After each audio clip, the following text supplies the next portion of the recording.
I think part of the spirit that went into these five NFTs was this digital scarcity idea, right? That there's only five, and there's this moment in time, and you can own one of these five things, and it's not available to anybody. I actually feel like because they took that approach, though, is very almost it almost conflicted with what they're trying to say they're doing as a brand, which is like being for everybody.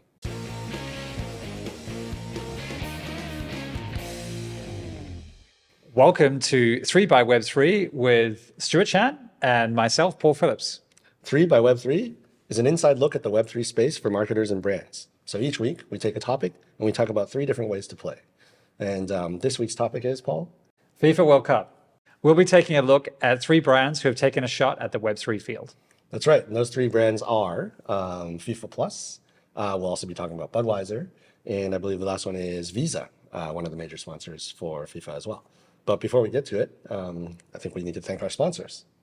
Big thank you to UNSENSIBLE Studios, where we are today. UNSENSIBLE helps build brands in the health and well-being space. They've just launched a content factory, so check them out. And a great big thank you to Carbon Brews, a Hong Kong craft brewery that is responsible for the beverages that we have today.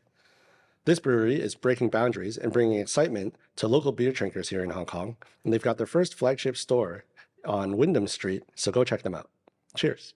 All right. Great. Let's talk about FIFA to start with. But before we do, let's talk about the World Cup. So, I think in many markets, we often forget just how large the World Cup is. It's 10 times the Super Bowl, and advertisers, because it's such a tight advertising community, we often focus on the Super Bowl as being the glory moment. But actually, the World Cup is 10 times the size. A billion people will watch the final. 3.5 billion will watch the World Cup or elements of it. So it's absolutely massive. As a result, there's a lot of advertising money involved and a lot of attention and focus on making sure we get it right.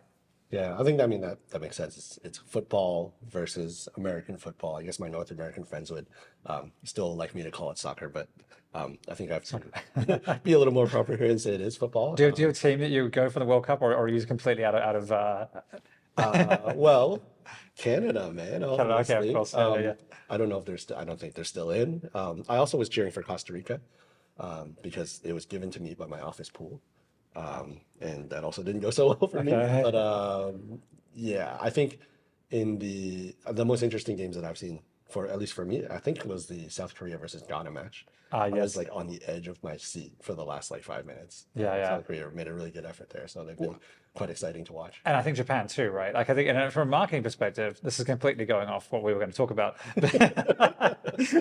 But Japan is kind of super interesting because we're seeing the rise of a new World Cup brand, right? So Japan has basically won their pool, and they beat out Germany and Spain, which is pretty phenomenal, who are both winners beforehand. So I think we're kind of, we'll see sponsors swarm over over the Japan team later. Hopefully Web3 sponsors or Web3 activations. Definitely. And to bring it a little bit closer to Web3, their jerseys were designed in the spirit of a certain anime, and it kind of reminds me of Azuki, the Azuki NFT. Oh, yeah. Right? That's cool. Yeah, so that was one of the That's cool, because it's about Web3 culture, not just the infrastructure. There we go. That was the one thing that I took from looking at the Japan team that I thought was interesting, the Web3 culture part. Because I just see sponsors swarming. Well, I guess sponsors is a good way to segue back in because, the World Cup or the Super Bowl, it is quite pricey, right? Similarly, to sponsoring to participate with them. So there are only a handful of brands out there can really drive that participation or be able to handle that level of sponsorship and participation, right? Yeah. With the amount of money that's being spent, except that they don't do it through, because it's a multi-game thing as opposed to one. It's not done through just this one huge halftime plus a couple of different breaks and series of ads. People need to get much more creative with it. And they need to do a lot more throughout the duration of the World Cup, as opposed to just one isolated, really, really big, bright ad spot, right? Yeah, and we're going to look at 3 brands today who we're halfway through the World Cup. And I think we're going to miss probably some of the most exciting activations in the World Cup are usually on the final day when brands are trying to insert themselves into a conversation where they did not buy the rights and not get sued too much. Right. Right. And I think, some of the best activations here are brands like, Nike in the 2012 Olympics, right, which ran a campaign where they showed people doing phenomenal things in places all over the world called London. And people immediately thought Olympics, but they never mentioned the word Olympics or London. Right. Or the London we're talking about, right? Yeah.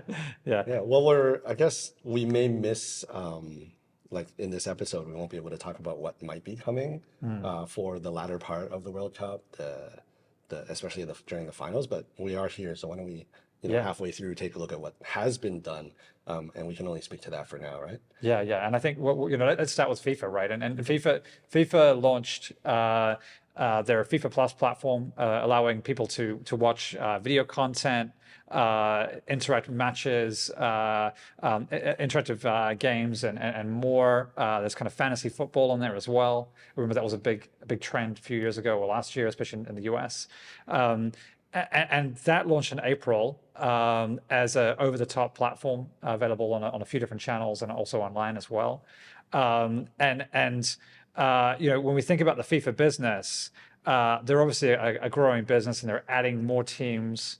They're finally adding women's football into the mix as well, which is fantastic. So that business is getting bigger and bigger. It happens every 4 years.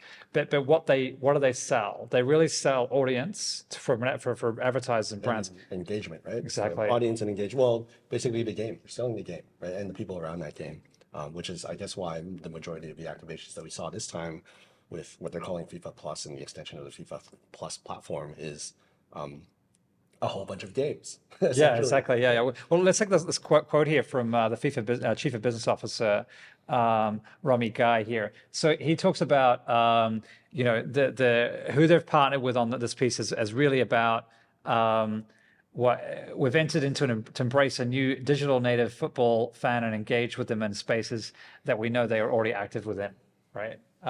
So maybe that's the reason for all of the different games, the Roblox activation, which... Yeah, we should take a step back and just explain. I jumped ahead of here a little bit. So yeah, basically FIFA Plus has launched a series of different fan engagement activations or fan engagement activities digitally online. So one was their own game within the Roblox environment, which, I'm going to say it, to me, it looks like mini golf. And instead of a club, you get a small dude that gives it a big kick. Right? Yeah. That's kind of what it feels like to me. I just looked at it again this morning, 4.5 million views since April, but today only about 1,500 active users. So that kind of speaks to, I think, sort of the drop off of the engagement. And maybe people are starting to feel like it's getting a little repetitive, although there is supposed to be this environment that people are in where you can join with all of the other fans to watch a game, and they broadcast the game inside the Roblox. That's kind of cooler than I thought it was, because I saw this and I thought, okay, well, there's a whole bunch of games. There's Upland too, a phygital platform as well, which we'll come back to that, I guess. Yeah. And I just thought this is going, okay, well, we need to be where our fans are. We're just going to give our brand and our license out to a few major metaverse players, and they can do what they're doing, and then we're going to focus on creating our own fantasy games on the OTT platform, which is FIFA Plus, right? Yeah, like some of it, the intention was good, right, when they built it and to provide this environment and this platform. But then I was just saying, basically, not that many people are using it. Yeah. The Uplands thing to me is not identity. It's virtual environmental twin, right? So they've created the exact same sort of stadium and that environment inside Uplands. Yeah. And don't even know if I need to check. I feel like there's just not going to be that many people running around Uplands inside the Qatar digital stadium, right? Yeah. The other one you mentioned was the fantasy, right? So match day. That's kind of cool, I guess. It's fantasy, but we've seen fantasy done outside of Web3 already. What makes match days different? I'm not super clear on that. Yeah, and I think what they're looking for here is it's incremental engagement, which they ultimately sell. But what there's no embedded Web3 strategy in all of this, right? And I think there's a promise here with what really differs Web2 and Web3 is the fact of digital scarcity in many ways, right? And tokenization has allowed a bit more digital scarcity, and they could create more scarcity around some of their digital engagements with some of their other games or some of the other platforms, even some of their loyalty or fan advocacy, right? And I feel like this is just an extension, and maybe in 4 years' time we'll see more. Okay. Yeah. Digital scarcity, interesting, because the phygital activation part of the activation was the one that I actually found kind of interesting. And I went on, I didn't end up paying for an account, but it took AR technology and allowed you to, I guess, participate in what looked like a fractionalized NFT soccer ball. And when you touch the soccer ball, football. And when you touch that, it broke into a bunch of different golden pieces, and you could affix your memory, like a video or a photo to it, to that fragment, and then put it back on what I believe is a shared golden NFT football. And then you can own a fraction of it. So it's fractionalized as well. See, this is kind of super cool because I remember, like, I started my career doing stuff like Olympic sponsorships. So where I was a junior level marketer. Like I wasn't the budget holder, but spending $100 million on Olympic sponsorships.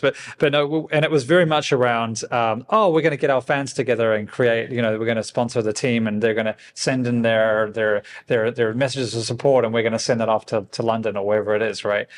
Which is kind of I think that football thing's kind of interesting because it really helps elevate that, right? Yeah, it's the only one that I thought was had potential to kind of achieve what I believe a brand like FIFA could achieve, right? Which is to galvanize just the communities of the world, such a wide fan and user base. But it was done on such an isolated or such a small scale that as part of a whole bunch of other games that it sort of didn't really encapsulate something that made me excited. Well, and it may be that tension, I just kind of, maybe if I can clarify, the tension where fans want to do a couple of things. And they want to, first of all, show that they're a fan, show off, right? And that's a big kind of pride thing. Like, I've been at a pub where I've been rooting for the team that no one else is rooting for, and everyone else is rooting for the other team. That's not a great spot to be in. Like, so I notice how raw it is when people love another team. But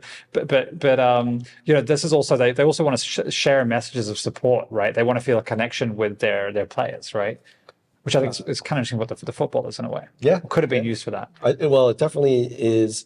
Well, I mean, I guess that it could have been used for that. I think what I was seeing on the platform is what people were using it for was capturing moments of the World Cup with the people who are closest to them. So they had videos of their kids celebrating a goal, right? Photos of them and their dog sitting on a couch watching the match, right? Yeah. So whether it was internal or external, I think people did kind of get a little bit excited about it, but it's just not done at scale, which I really have loved to see. Yeah. Right.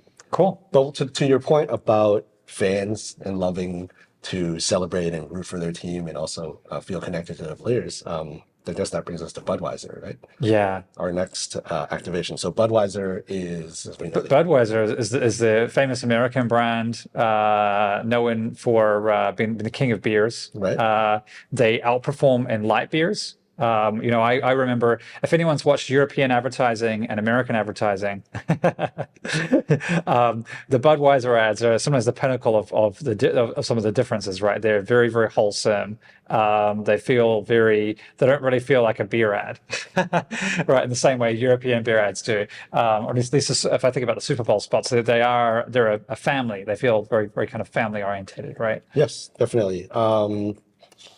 In some regions of the world, I guess. Yeah. In a lot of other regions of the world, especially I worked in China for a long time, and now here in Hong Kong, it feels like Budweiser is much more they're trying to be much more of a sports beer.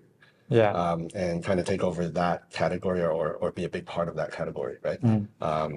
And actually, out here in Asia, Budweiser is not like your local beer. And it's not priced as such either. It's priced at a premium price point, especially in mainland China and here in Hong Kong. Yeah. Which I think, I guess, it has a different positioning out here.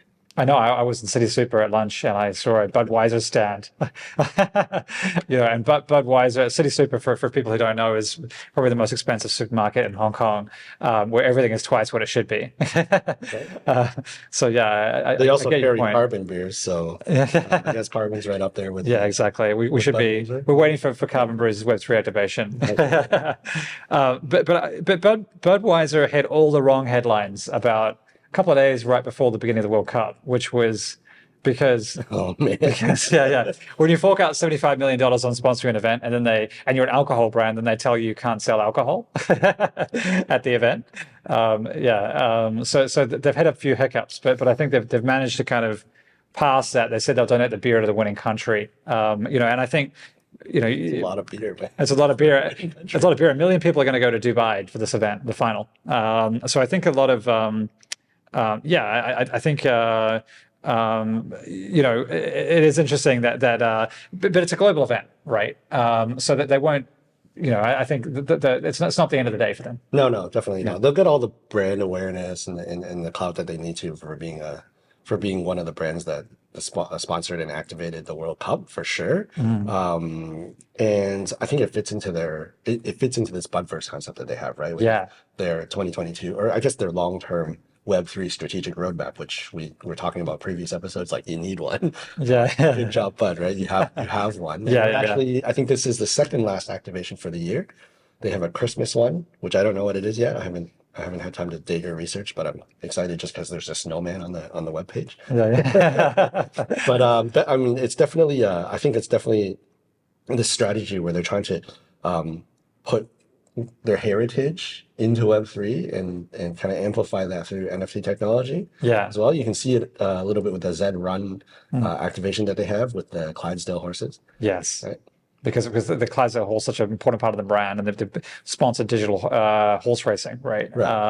Which is super interesting. But Another sport. The sport, yeah. But I thought this. So one of the hottest NFT studios, I won't call them an NFT studio, I call them a Web3 studio or digital activation studio, maybe, is V3 or Vanya 3, which came from Gary Vaynerchuk's brand of part of this various activation, things. right? Yeah, and he's one of the hottest studios, I think, in the US, doing quite cool stuff. And they, this kind of popped up in one of those WhatsApp groups that I'm part of, Web3 WhatsApp groups, and that they were putting live scoring on NFT cards, right? Which I thought was kind of cool because it's. You should probably tell the people what Bud actually did. Yeah, exactly. Yeah. So they what they did was they took your kind of usual fan pack. The swag bag. The swag bag, yeah. They redid the swag bag, which I think is kind of cool. This might be my favorite just because they did that. And I think they tapped into collector culture, right? And the fact that people want to show off their ID, their cards of who they support. So you can buy one of these NFT cards, which has live score of your team, and you pay $100 and you also get a swag pack from Budweiser as well. Plus, which is another thing, which is the opportunity to win your a trip, right? Which seems like a age-old marketing tactic, which works. It's almost the de facto incentive. Yeah. But like you said, it works. Right? It was definitely. I feel like they've done something that is also another age-old tactic, which is assemble sort of a swag pack, right? For any of the fans who normally, if this was in your city, you would walk by and people would be selling these things on the street, right? They'd be like, get your scarf, get your cup, support your team. But then they brought that to a global scale. And people's houses. Right. And into people's houses so that they can also do that. And what they would need to do is just purchase this NFT, which is already a representation of the team that they want to support. As well as leverage that NFT to claim the swag pack and have it delivered to your house. And then potentially win that kind of trip and prize. Right. So it's a moment of pride. You buy and you support your team. And then you get all your gear as well. Yeah, I think this is a really natural execution for Web3. Like it's the swag bag on steroids. It's the tapping into collector culture, which is so natural, and it's why the kind of digital scarcity thing works, right? Creates desire around some of these things, but it's also an existing social culture that they've identified, right? Yeah. I think the only thing for me where Look, I didn't end up buying one. I looked at it. I was gonna mint one. Yeah. And for me, the only reason why I didn't mint one is because I couldn't pay for it with my MetaMask. I They didn't see had that. a Shopify I didn't see that. platform which you had to actually pay with your credit card. I was like, I have too much stuff in my house. I live in Hong Kong. We live in tiny apartments. That's also fair. The NFT doesn't take up any Which is space. why, yeah, I would have taken the NFT, but not the swag bag. Yeah. Maybe that's the future horizon of Web3. You know, because we've got scarcity and physical scarcity. Yeah. Yeah. I think they could have probably done a lot of this execution like from a Web2 perspective, but it just feels so much more authentic, I guess, with Web3, and it brings that whole, like you said, the digital scarcity part into it, but more also this concept of ownership as well, right? Because if I was trying to think about how you would do it from a Web2 perspective, Yeah. and every way that I thought about how it could come to life just sort of falls flat because I don't, in the end, kind of own it. It doesn't really feel so special. Yeah. Right. But because I could have it in my wallet or I could have it and it is essentially a forever part of Yeah. my FIFA experience, it actually makes sense. And if your team wins, or if you're Japan and you suddenly became, you know, a World Cup where the sponsors are swarming, you as a fan are also like, hey, this is cool. I'm Team Japan, right? Yeah. It's true. So we mentioned something a little bit earlier as well about heritage and minting to NFTs. Yeah. I think we brought up this sort of approach in the last episode too. What do you think of, like, do you think that works? Do you think that's an effective sort of initial brand play then for Web3 as well? I do. I feel like there's a hot spot here that's been untapped, like there is with loyalty, and we've seen some flickers of promise from brands, right? And loyalty with Starbucks. But I feel like tapping into heritage culture, because that is scarcity. And also, the other thing that people don't realize is that brands have these elements that are usually stuck in the back room that people forget about, and brand stories, right? And I feel that actually super fans really want to engage with that kind of content and that kind of stuff. So you think that it's more sort of targeted towards super fans? Because I'm kind of picturing like if this was like the museum of brand and then there's all this heritage stuff. Yeah.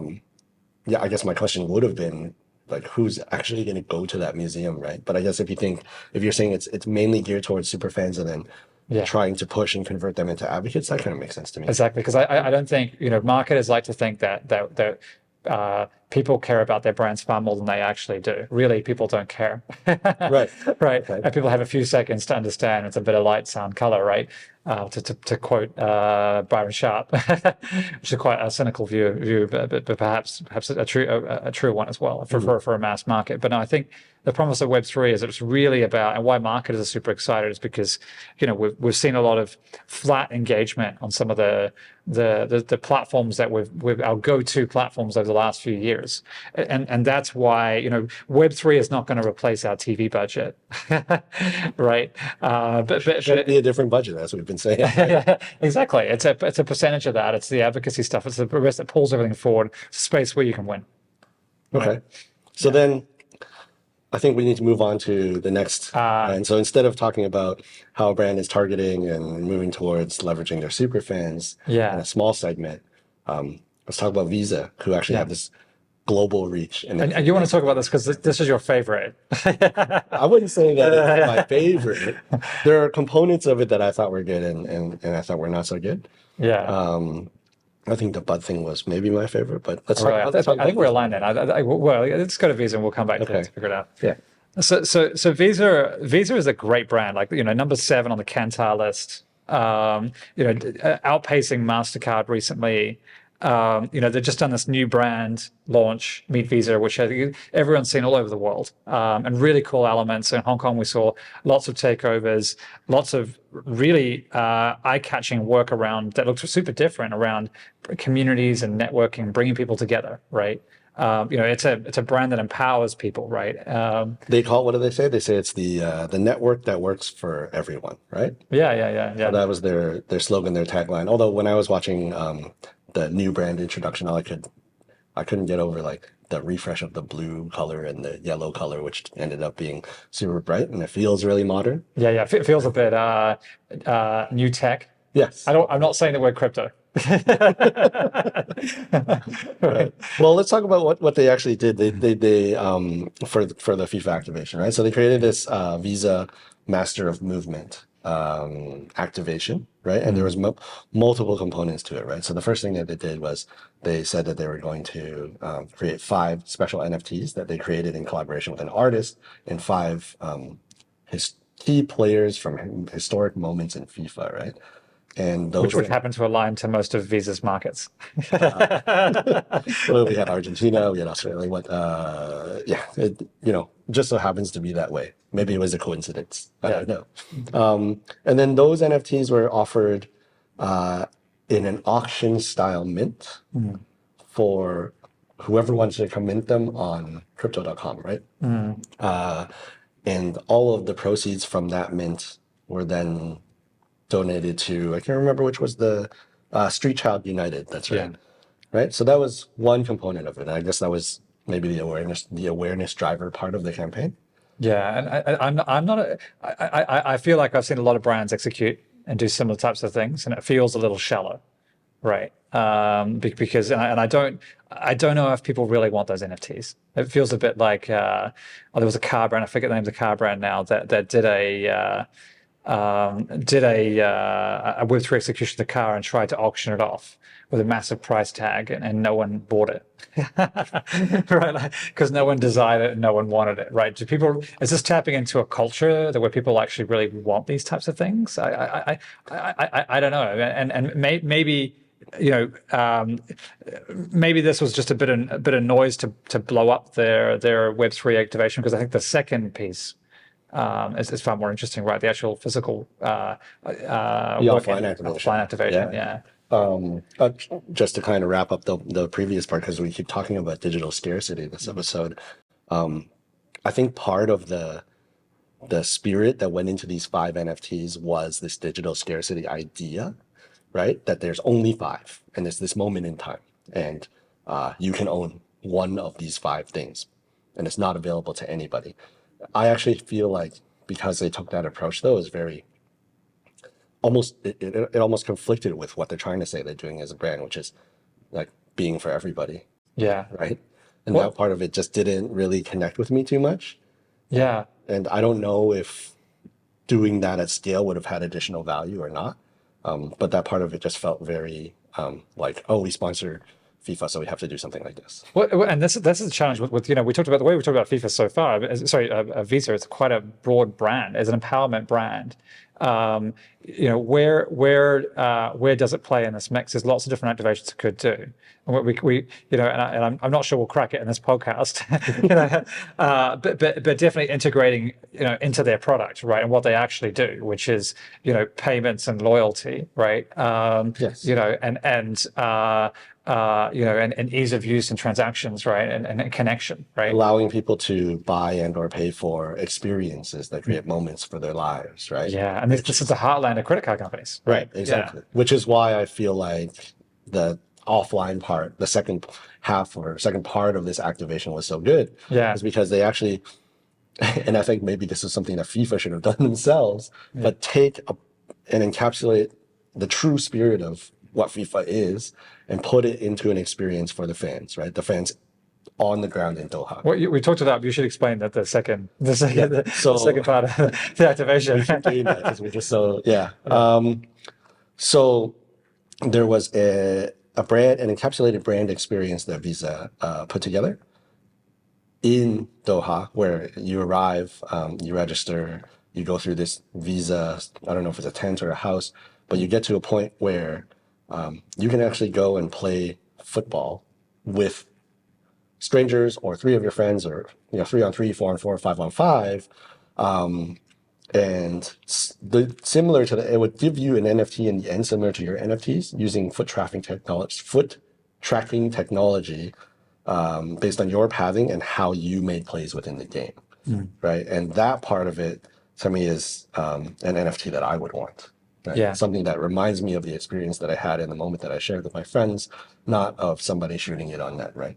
And I think personally, the art on the NFT is, I like it a lot, which is why I would want it. I don't know how you feel about it, but that part of the fan experience before you go into the stadium to me is sort of like capturing the true essence of like the FIFA spirit, right? Yeah, that is quite cool. I like that. I think about, well, could they extend that and have the players play? Could they make every single match elements of this and give it to people? And, I think it's a cool offline execution, right? And we'll see where it ends up. And it definitely, from maybe a bit of a note for other brands thinking about that. Should we sum up? Yeah, I think so. I think we've gone on a few tangents today, but our 3 ways to play the 3 brands. First was FIFA Plus. FIFA Plus. I guess it's extending your core brand offering, and this whole, I guess for them it was extension of gaming, right? Yeah, they've gone, okay, well, we have a big portion of our audience that's in gaming. Let's do our gaming strategy and add a bit of a Web3 execution, right? Which I think it's very light touch. Yes, definitely. Right. I think we covered it earlier. Would definitely have loved to see them lean a little bit more into the Web3 spirit, lean a little bit more into the FIFA ability to galvanize crowds and communities globally, and do something at scale. Because they sell engagement, right? Absolutely. And this is the area where there's more engagement happening than anything else right now. Right. When we look at Budverse, this is my favorite. I think because it kind of taps into a natural fan culture, which is I want to show my cards, right? I want to show that I'm a fan, right? And I think that they're helping empower fans to be able to do that a bit better and be a better fans, right? So I think that's kind of cool, and I think Budverse itself will be interesting to see where it all kind of goes. Yeah. Let me know if you hear about the winter activation. Send me some links. I'll send you the snowman link.